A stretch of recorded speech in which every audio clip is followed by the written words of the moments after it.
Stampers, welcome to the craft room. Today I want to show you how to make this very quick and easy magnet using some beads and crystal effects. So let's get started.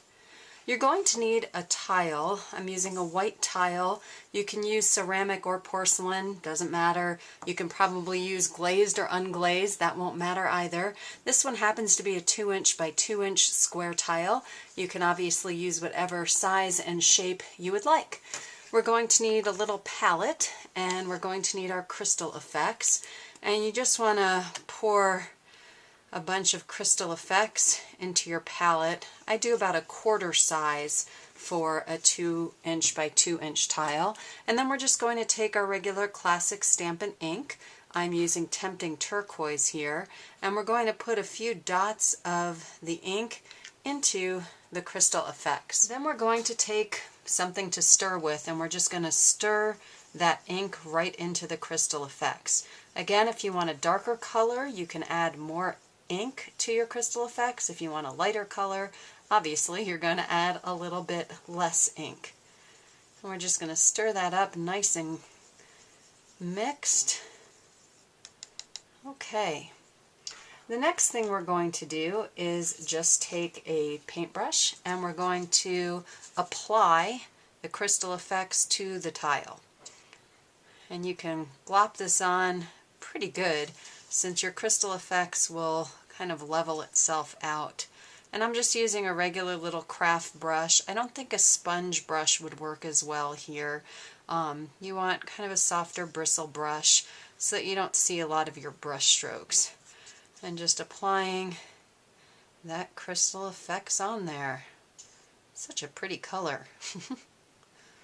Now, one of the great things about crystal effects is it's not just a glossy type glaze. It actually can be used as a glue for things like glitter and beads. You can even use crystal effects to adhere your rubber stamps back together if the foam starts to separate from the rubber. So these properties are great news for us as we're trying to make a fun magnet, because theoretically you could kind of embed whatever you want, glue down whatever you want into the crystal effects. So as you can see, I'm just dabbing on this color. The thicker you get this, obviously what's going to happen, it's going to take a little bit more time to dry. But now instead of brushing, I'm just dabbing the remainder onto my tile. And I haven't ever had it exceed the boundaries of the tile. I think, again, it's kind of self-leveling, so it stays where you want it to stay instead of running down the sides. So there you have it. We've got our crystal effects down. Now what I'd like to do is add some beads. And I just have some random beads. These are different sized seed beads. So these happen to be a dark green, and I'm just going to sprinkle them onto this tile.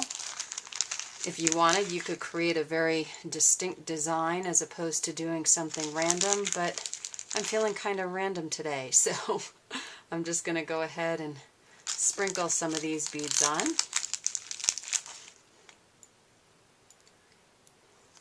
And that looks good to me.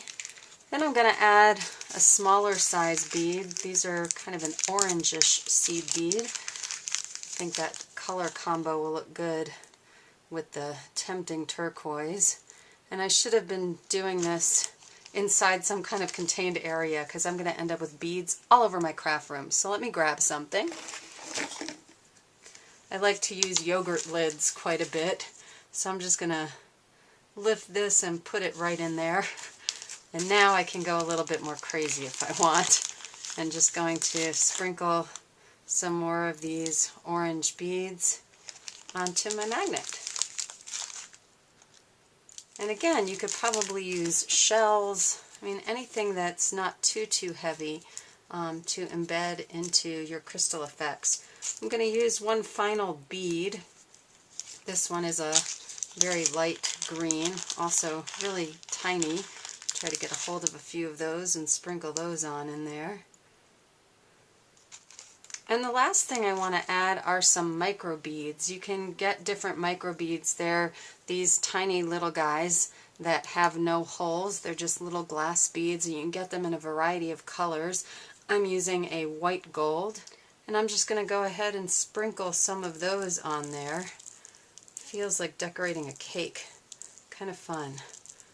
So, and there you go. Now you've got to be patient because you've got to set this aside to dry, and that's usually the hardest part. I would just leave it, depending on where you live. It might be more humid or drier air for you, so that drying time is going to vary. But once it is dry, what you're going to do is you're going to turn your tile over, and we're just going to adhere a magnet. This is a regular ceramic magnet.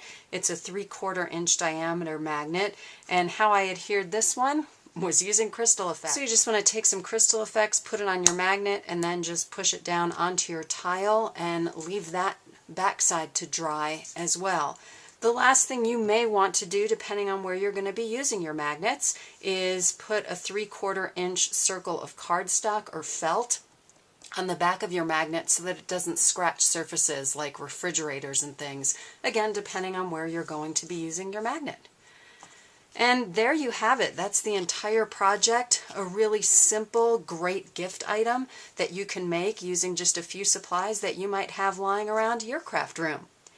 I hope you've enjoyed learning about this project, and I look forward to seeing you again very soon here in the craft room.